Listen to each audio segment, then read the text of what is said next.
This time, iBelievers, aalamin natin ang sagot sa tanong na ano ang biggest living thing sa ating planeta? Uy, alam ko yan, Kuya Chris!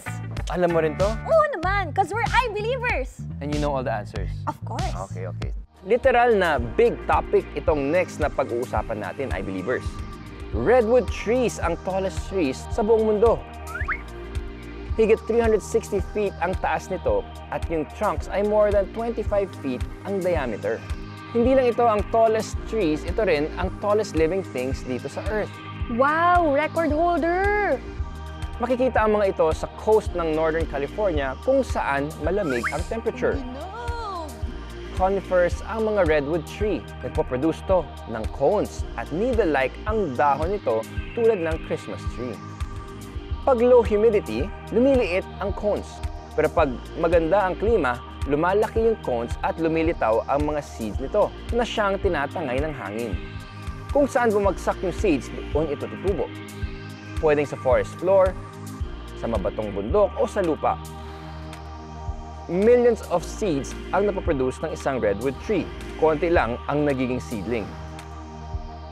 Ang redwood tree ay isa sa mga fastest growing trees.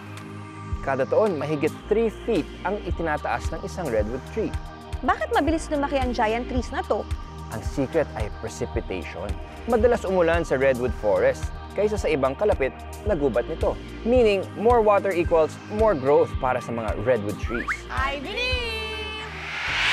iBelievers, pag may mga naiisip kang tanong o kaya may hindi ka naiintindihan sa pinapanood mo o kaya may nabasa kang salita na hindi mo alam kung ano yung ibig sabihin, ang hirap ano?